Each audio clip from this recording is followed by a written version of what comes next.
Philip Pegler reads an extract from his new book, Quiet Courage of the Inner Light. This is an extract from the chapter, Living in Beauty.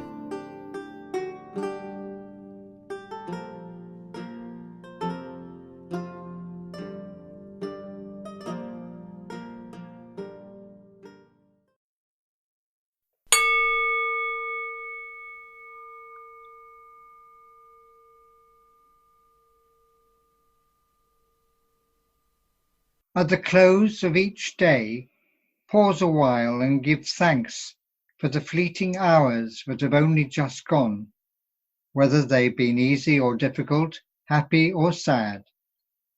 Count your blessings anyway as you quietly consider how your life will have counted for little if you have not frequently felt grateful for the unceasing beauty of the world.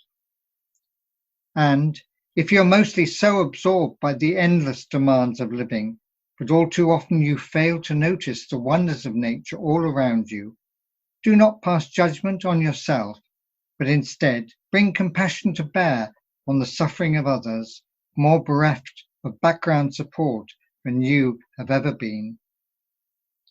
When the individual misery of human life is left unchecked and multiplied many times, the consequences go a long way to account for the great sorrow we see in society at large.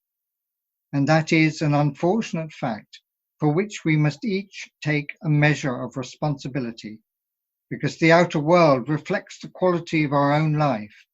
It is an extension and expression of our own consciousness.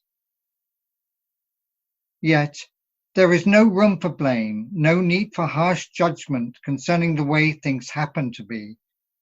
Living inconspicuously behind the scenes, as so many of us are obliged to do, still we can accomplish a great deal through our own unassuming example of courage in adversity.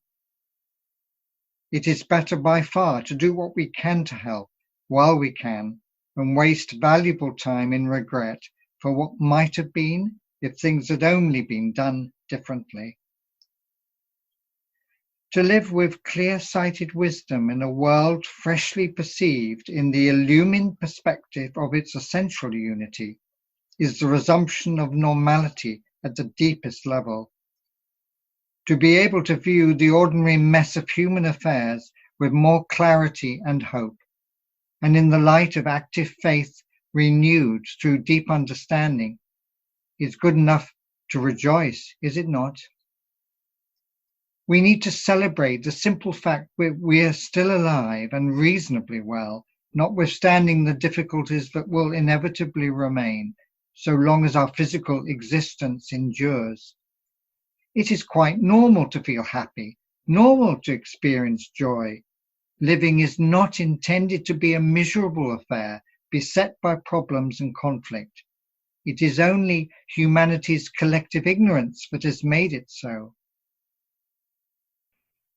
We cannot control our individual destiny, and some hardship is inevitable because of the enhanced instability of an Earth in ecological crisis. Yet, when through the clarity of higher reasoning, you are enabled to view life as undivided in its totality, suffering immediately diminishes and peace increases. This, then, could be the true purpose of authentic spiritual practice: to live with love, conscious of oneness, and deeply aware of beauty.